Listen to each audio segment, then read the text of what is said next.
My coming to Krishna consciousness began when I was a freshman in college in 1965 at Austin College in Sherman, Texas. The same time that Prabhupada set foot on American soil, I developed a whole new mentality of wanting to know what was the meaning of life.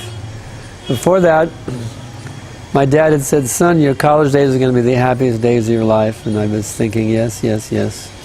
But I got to college and it was completely miserable. So just at that time, now I'm out of the nest, I'm on my own, after being, with mom and dad, growing up with my brother and sister. Now I'm out on my own to deal with the cruel world on my own. So what is the meaning of my life? I wanted to know, but none of the professors could tell me, none of the books could tell me. So it was a real puzzle for me. I really wanted to know what was the purpose of life, and no one could tell me. We had a course called Basic Studies, which of course was the initials were the joke of all the students, BS 101, BS 102. This course was a study of all the great thinkers and historical events of Western culture. But none of them really could explain why we exist.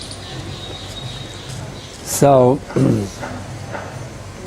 after 2 years of liberal arts studies, I was supposed to choose a major, but nothing made sense to me except drama, because in drama you could enter into an imaginary world of theater and try to forget your existential quagmire. But our school had a very small drama department, so I transferred to a very big drama school at the University of Texas in Austin. One of the top 10 drama schools in the US, I was told. So I was thinking, oh, now I'll be happy, I'll be an actor. Yes, I'll be an actor. It was all enlivened. But then one day, one of our graduates from our drama school came and explained what it was like in the world of theater, and I realized this is not for me. You have to be a total slave of the theater. So what to do? Again, it's very depressing. My idea of being an actor is taken away. What am I supposed to do now? One of the Bob Singleton, one of my fellow students in the drama department, one day sitting in the break room, told me about a book called Autobiography of a Yogi, talked about self-realization. So, that's something. Let me check that out. So I got the book. I enrolled in the course called, it was the self-realization course, home study.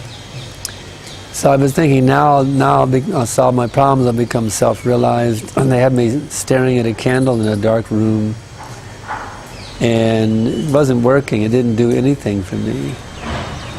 So one day I just took a match and I burned all the lessons. That was the one little bliss I've got out of the lessons. Burning the lessons was a little bit of happiness I got. But now what to do?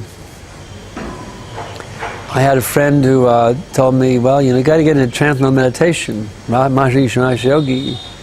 So I went down, I got initiated. They gave me my mantra, Aing, Aing, Aing, Aing. So I was doing my Aing mantra 20 minutes twice a day. Aing, Aing, Aing, Aing. But nothing would happen. It's like an airplane on the airport, taking off down the runway, Aing, Aing, trying to lift off, Aing, Aing, but no lift off. I never lifted off the material plane. So, the first guru let me down, the second, Paramahamsa Yogananda, his program let me down, Maharishi's program let me down. What to do now? I went to hear a lecture there in Austin. Swami Satchidananda came in. He said, I'm God, you're God, we're all God. That didn't work either. Then I was shopping around, I found a book called The Book by Alan Watts. This book said, you are actually God. Now you simply have to stop playing hide and go seek with yourself, come out and be God once again. This is it. So I tried being God for a few days, but it didn't work, because obviously things weren't happening the way I wanted them to happen. So now what to do, what to do, what to do? It was depressing. I was very depressed. I would wander the streets at night of Austin crying, and come back to my roommates, a bunch of friends were over there. I couldn't relate with anybody. Nobody could understand. I couldn't open my heart to anyone. they would just laugh at me. They couldn't understand, they wouldn't be able to understand what the existential quagmire I was caught in, not knowing why I existed and what was my purpose of life. But then some friends, actually some friends of my roommate, John, Janet and Daryl Vasilinda, they came down from Waco, a real redneck sort of place, as we used to say. They came down to visit the hippie community in Austin, and they said, you know, we're going to move to Denver. Why don't you come with us? I mean, I didn't even know these people, but it was like a hippie community in those days. We were all like family. If you're hippie, you're family. It was like that in Moon. So I thought, well, I'll come visit you. They actually had they sang a song called, "If somehow you could pack up your sorrows and give them all to me, I could use them, you would lose them, give them all to me." Somebody's willing to understand that I'm depressed, they're willing to take my misery and leave me without it. So I was feeling something with these people. I went and stayed with them, and I thought, this is really good. 3 of us were living together. I felt some camaraderie with them. And I said, I'll move to Denver permanently now. I went back, got my stuff, and he said, now you live somewhere else. I was thrown out of my home. So now what to do? Here I am in Denver.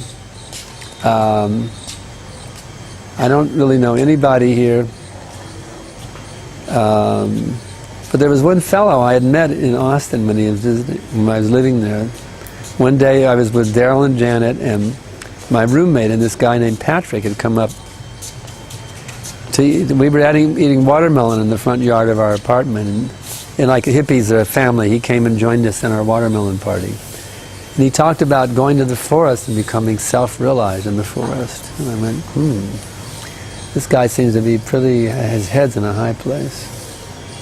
So anyway, I didn't know where he was from, but lo and behold, he lived there I was in a strange place, 1,200 miles away in Denver, Colorado, and lo and behold, he lived a block away from where I had gotten an apartment. So that's why I said this story takes a long time. It's a very detailed story, how I came. Is it okay to go on? Okay. So, to me, he looked like a self-realized somebody who was really spiritually together. I really respected this guy, Patrick. So one day, I went over to see Patrick. He was like my mentor, like a guru for me. And his roommate said, Patrick went over to Joe's place. They're all taking LSD over at Joe's place. So I went to Joe's place, and they said, Steve, why don't you take LSD? But no, I tried it before. Some bad experiences, No. I don't waste my time with that. I was thinking just a waste of time, stupid waste of time. So anyway, Joe got his LSD trip started to manifest. He went crazy. He took off all his clothes. He took his huge collection of 33 and 3rd vinyl records. He was smashing them against the wall. People ran out, all the other people, the LSD trippers, they ran out of the apartment to get away from him. He was going crazy. He went to a car and he smashed his fist in a car windshield. He's going door to door saying, there's LSD in the water, there's LSD in the water. Can you give me a drink of water? Going door to door begging water from the people, naked. I mean, and all the other people, they knew the cops are going to get him, we're all going to get arrested with him, let's leave him, let's get away from him. They all came to my apartment. An impassioned but quiet knock on the door. He said, shut the door, don't turn on the light. Joe's gone crazy, he's flipping out on LSD. So now they're all sitting there just scared, they're on LSD, they're really afraid. And then Patrick says, everybody chant this, it will protect him. He went, Hare Krishna, Krishna Krishna, Hare Hare. Hare Rama, Rama Rama, Hare. He started chanting this mantra. Now, Patrick was already my mentor, and now he was giving some mantra that had great power and potency. So I said, Patrick, what was that? I went to his house the next day. What was that mantra you were chanting last night? He showed me an article from the Saturday Evening Post, which is a big magazine in the U.S. at that time. Kind of like, it was big like Time magazine in those days. I think it's defunct now, but it was big in those days. And it talked about the Haight-Ashbury scene, the hippie scene in the summer of '67. And the integral part of that scene was the Hare Krishnas. And it interviewed Mukunda, who was Mukunda Das and Hayagriva Das. And they talked about how the Swami, they give the whole mantra in the article. The Swami recommended this, there would be no trouble if you just chant Hare Krishna. So now I had the mantra. I'd gotten the mantra via my friend Patrick and the Saturday Evening Post article where the devotees had given the mantra. Hayagriva and Mukunda, who's now Mukunda Maharaj. So, around the same time, I found a beautiful poster of Radha and Krishna. I didn't know who Radha was, but it was a beautiful poster. I actually have put that on my Thought for the Day broadcast. I have that same exact poster. It's a very special poster for me. So I started worshiping. I never met devotees, but something in me, I wanted to worship Krishna. And I had gotten a Gita, which is not Prabhupada's Gita at the time. I got a Gita from the Denver Public Library, a yellow cover. It's not there, they don't have it anymore. I checked their library to see if it was still there. There was no purport, just the translation. But one verse was actually correct. And this verse inspired me. Krishna says, if you offer me the love and devotion, a leaf or flower, food or wine, I'll accept it. So I started doing that. I was a vegetarian, and I would come home from work and I would offer to this picture of Radha and Krishna my food. And I would chant Hare Krishna, burn some incense and a candle, and I'd meditate on Krishna, now chanting Hare Krishna. And so now, what am I going to do with my life?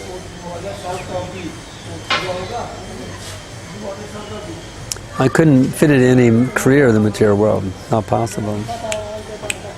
I couldn't fit in any career.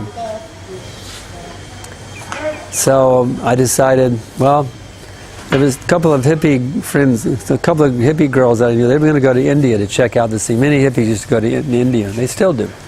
But that was popular with the hippies. So I thought, well, I'll go to India and just renounce the world, become a holy beggar. That would be my career path. I'll become a sadhu in India. That's it. I'm just going to leave the material world behind and renounce everything. Just go to India and live as a holy beggar in India. And that'll be it. That's my career path. So at the time I was in the neti-neti philosophy. Not this, not that. Deny, deny, deny, deny. Cut out all your attachments. Cut. Philosophically, cut it all out. Cut it all out. And I was ready. I was going to go to India and just cut it all out. Neti. But then one night, I went for a last visit with my parents in Houston. But one night I had an amazing realization.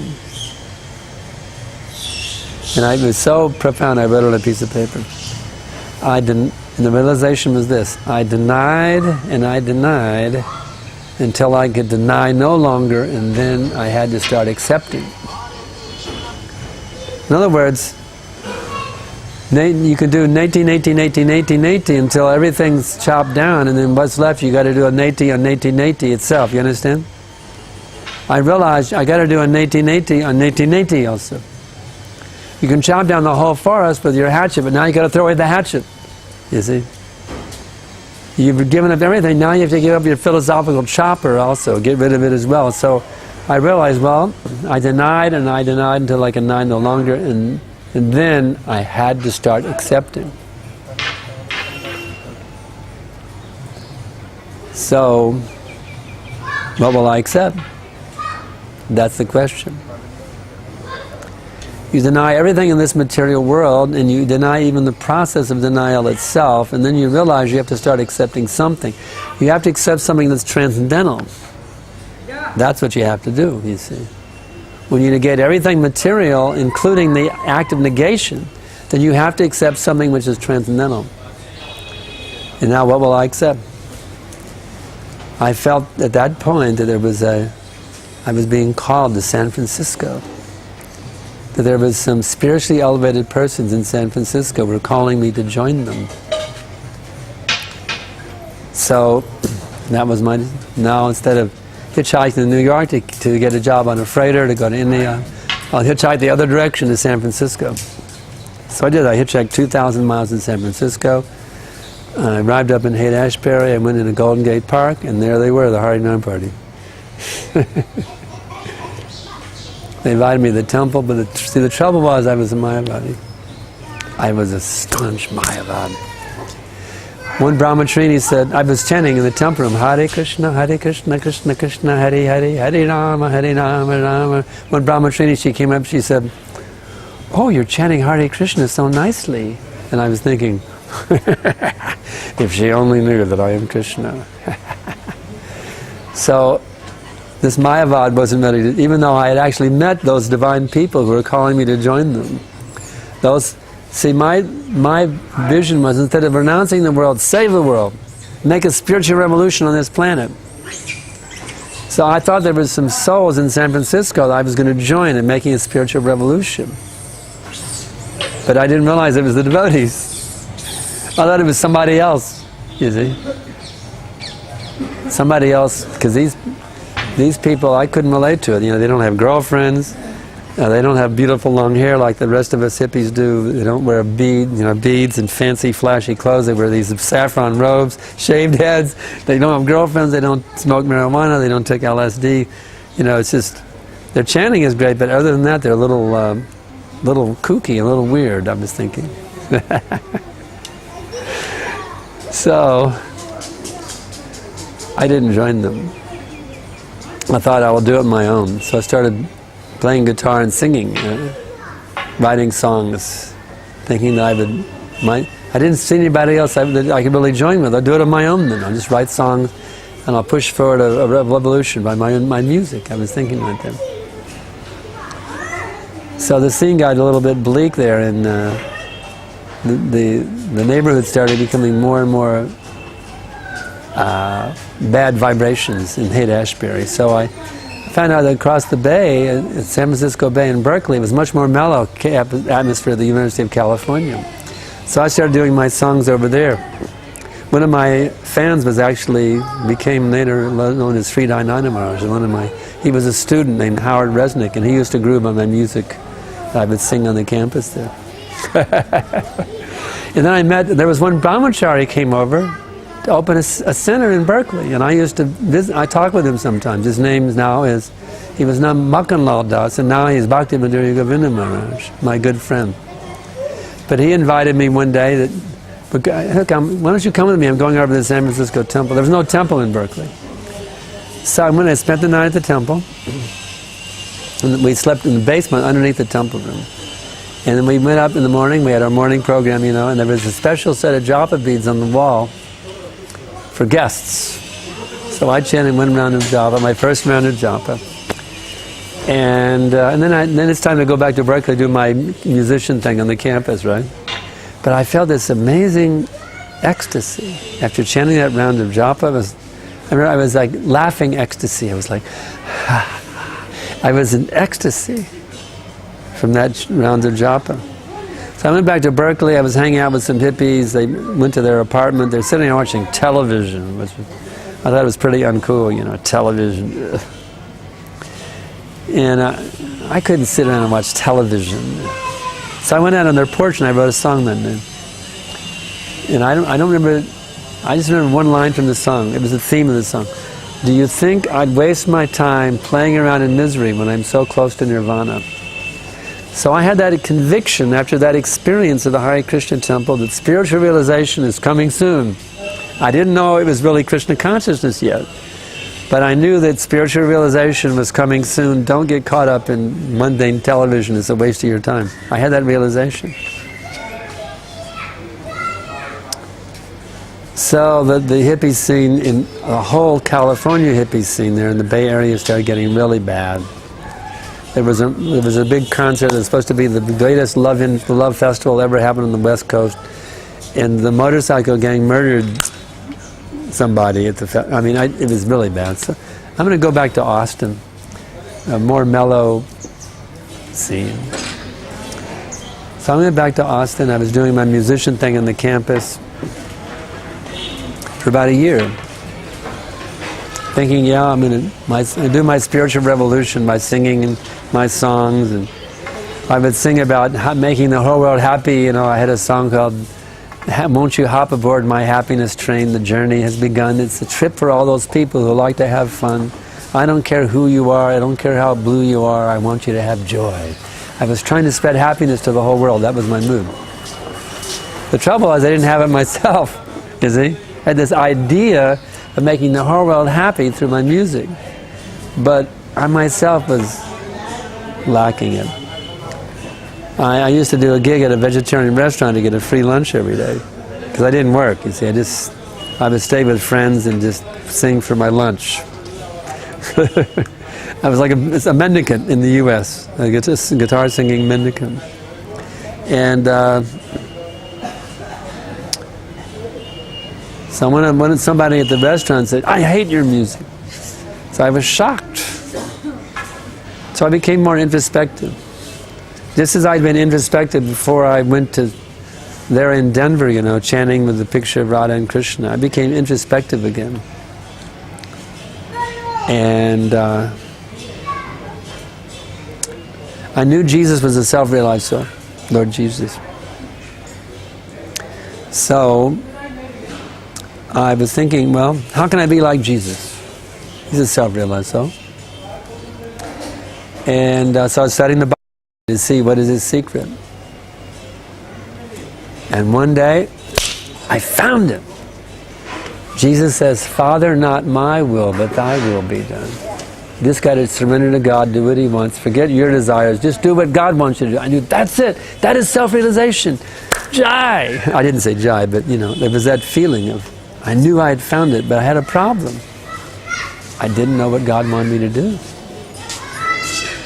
I was waiting for a voice from the sky to give me my orders, my mission, and nothing was coming.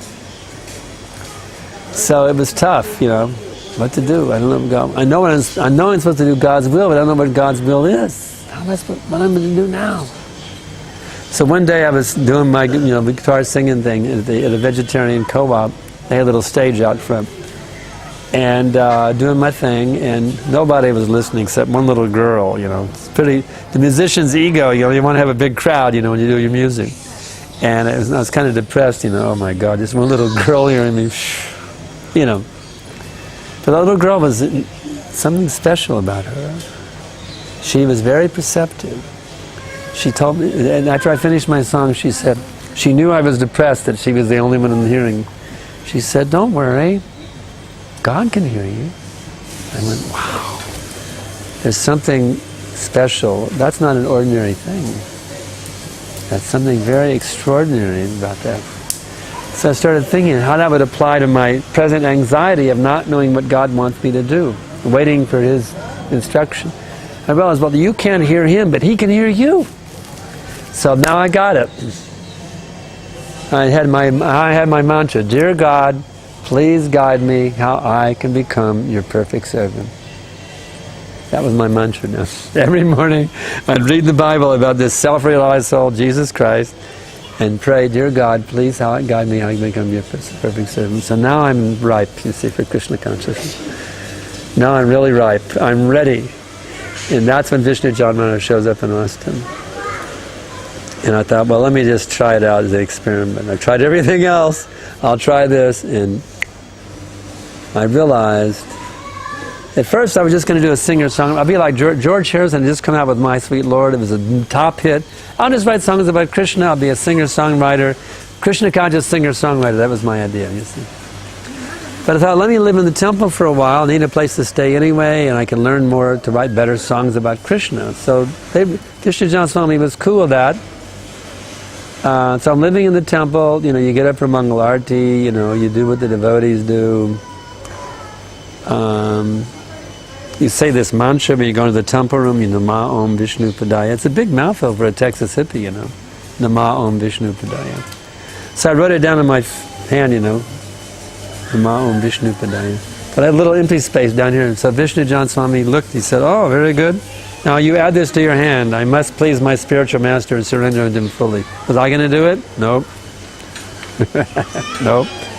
Devotee said that they called me Steve Prabhu because I'd done 10 BTGs. I earned the title Prabhu. But Steve Prabhu, you know, Krishna says in the Gita, "Tad vidi pranipate na," you're supposed to surrender to Guru. Was I defeated? Yep. Was I going to do it? Nope. Stubborn.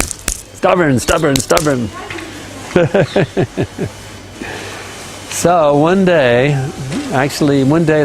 were out doing our Hare Krishna chanting on the street, and somebody from a radio station, they got a promotional copy of the Radha Krishna Temple album. And they thought, this is too spiritual, we're not going to play this on the radio, but those Hare Krishna guys, they'd probably like it. So they handed it to us on the street. And we took it home, and boy, we played that record again and again and again. Wow, we didn't know it was happening. We didn't know that George Harrison was in the Krishna consciousness. Well, it actually was there in My Sweet Lord, so we must have known a little bit. But to see that George is actually producing a whole album, wow, that was incredible. So, one proverbial morning, providential morning. And we were playing that cut, it's the second cut. Samsaradava naladida loka Shranaya karyunya gana ganadvam Braptashakalyana gunana vasya Vande Guru Shri Shadanada Vindam. Now I was a very envious type person, really an envious person. So I could sense that these devotees, the London devotees there, when I heard I could pick up on the vibes, the mood in their hearts as they were singing that song.